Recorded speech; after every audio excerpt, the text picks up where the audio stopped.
Because I felt sorry for you, I came up with a great idea. A great idea, yes. Just look at me, okay? Angela, wearing a wedding dress, took a microphone from the staff. Unexpectedly, she started speaking to the guests at the venue. My sister is older and less educated, but would anyone like to marry her? Angela looked at me, grinning proudly, but she didn't realize the big mistake she had just made. People in the venue began to buzz, and cold glances were directed at Angela. Angela didn't even notice and grabbed the microphone again. Come on, sis, you have to be proactive. There are plenty of doctors here, you know. You're done, huh? Shortly after, something shocking happened to Angela. My name is Ruth, I'm 29 years old, and just an ordinary working woman. But there's one thing that makes me stand out. I became a lawyer after only finishing middle school. I have a younger sister who is 2 years younger than me. My sister Angela is attractive and charming, and has always been adored by our family. In contrast, I have an average face and body and am not particularly charming. Because I was seen as the lesser child, my family and relatives treated me coldly. Even though I worked harder than anyone else at studying, I couldn't compete with Angela's charm. My parents only cared about Angela and ignored me. At first, it hurt, but I couldn't worry about it forever. I gave up on being loved by my parents and focused on studying. Studying never let me down. The more effort I put in, the better my results were. I hoped that if I did well in my studies, my parents might praise me someday. With that small hope, I worked hard all through middle school and always got the top scores on exams. But for 9 years, from elementary school to middle school, my parents never praised me. Instead, they said things like, "Rankings don't matter if your grades aren't good. That's right, you only got an A, not an A+ in science." But this exam was really difficult. Can't you do anything but make excuses? It's because you're not working hard enough. You're really a disagreeable child. Don't show me your report card unless it's an A+. I'm sorry. No matter how hard I worked, my parents would not acknowledge me. They would blame me for not getting an A+. However, what saddened me most was not being looked down upon by my parents. It was Angela's words. After being severely scolded by my father and mother, Angela would come into my room without knocking. Sis, did you get scolded again?" she said, picking up my report card from my desk and snickering. "Even though your grades are so good, you got scolded. That's too bad, sis. They praise me just for not failing any subjects. Did you come here just to say that?" "I was worried about you because you might be upset, so I came to check on you. But I'm upset at the way you're talking to me." "Worried? If you were really worried about me, you wouldn't say things like that." "See, that's the thing. Because you're so unfriendly, that's why Mom and Dad don't love you." With a contemptuous look, Angela left the room. Right after that, I could hear her laughing with my parents in the living room. I should be used to this by now, but tears welled up in my eyes. I decided not to rely on my parents and not to let Angela's words bother me.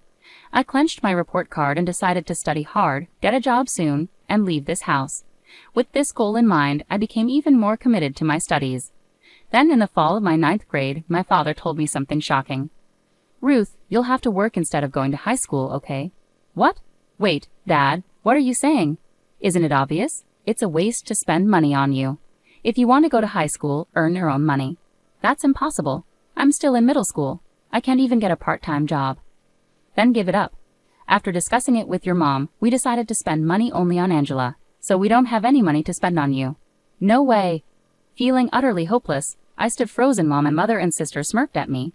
Looking back as an adult, I know now that there were options like scholarships or waivers to attend high school, but back then, I felt crushed knowing I couldn't go. From that day, I lost all motivation to study. My homeroom teacher said it would be a waste of my grades not to continue, but my parents adamantly refused to let me go. So after middle school, I gave up on further education and started working in a factory. Since I was too young to live alone, I worked hard until I turned 18, saving every penny. I planned to leave home the day I came of age. I paid half of my earnings to my parents for living expenses and endured those painful years.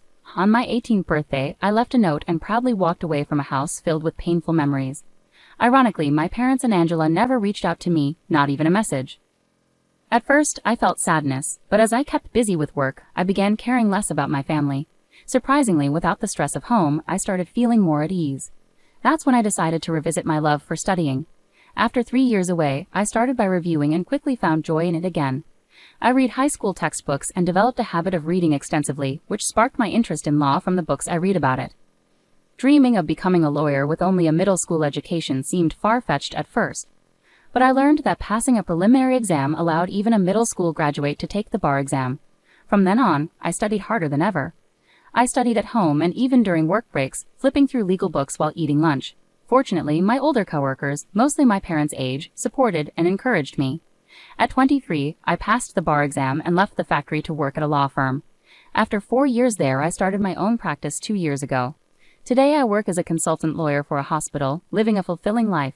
Sometimes I wonder if my parents would be proud of me now that I'm a lawyer. Maybe they would finally approve of me. Though I sometimes think about it, I've never reached out to them and likely won't in the future.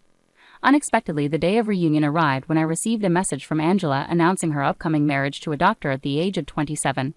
I hadn't heard from my family since leaving home at 18, so this caught me off guard. Despite my hesitation about seeing Angela and my parents after all these years, I couldn't miss my sister's wedding.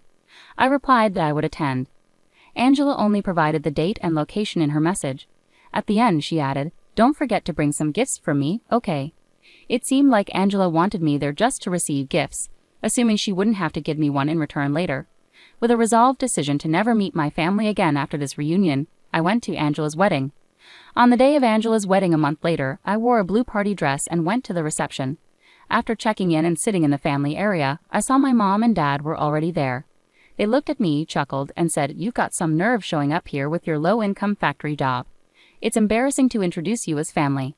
Angela shouldn't have invited you." I told her, but she just wanted gifts from you.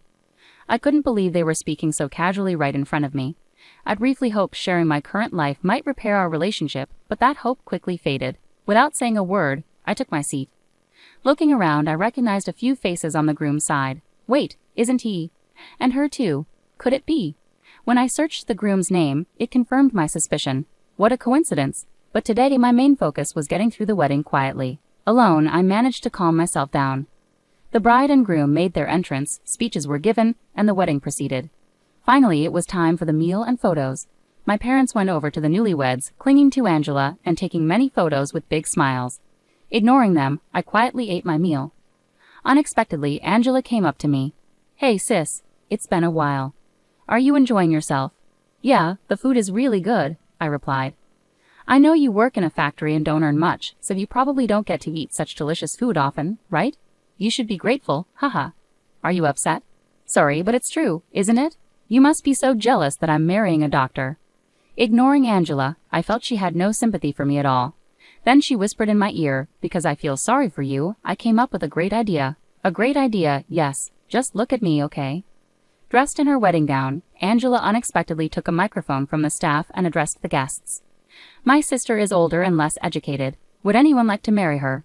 Angela announced. I was shocked. What is she saying? I thought to myself. She's also broke and earns nothing.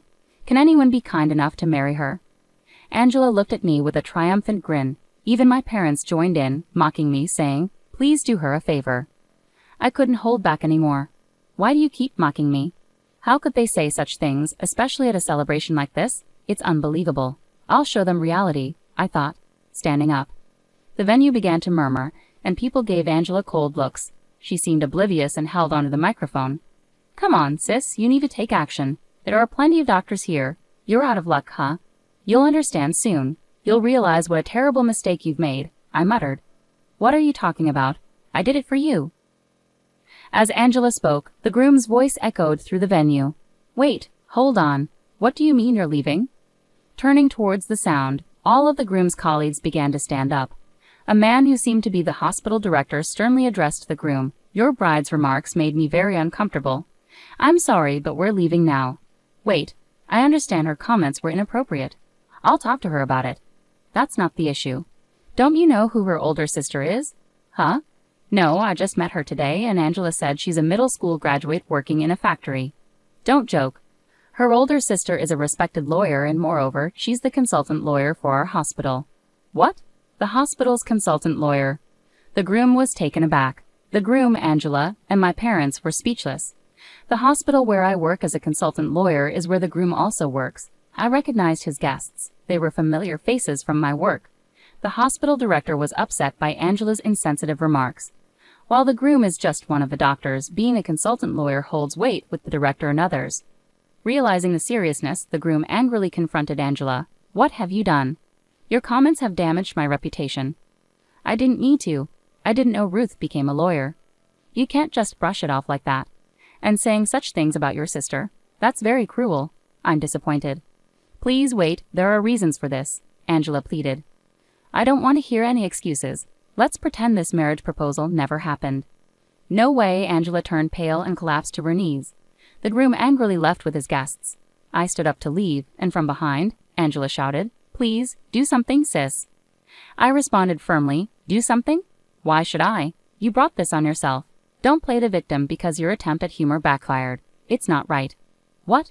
Why would you say that? I didn't mean for this to happen. If only you had told me you became a lawyer. Why would I need to tell you? You never reached out to me.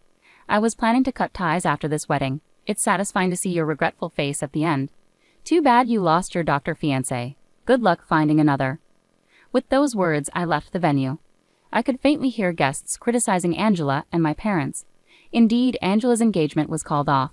My parents, who had hoped Angela marrying a doctor would secure their future, were furious with her for the first time over this incident.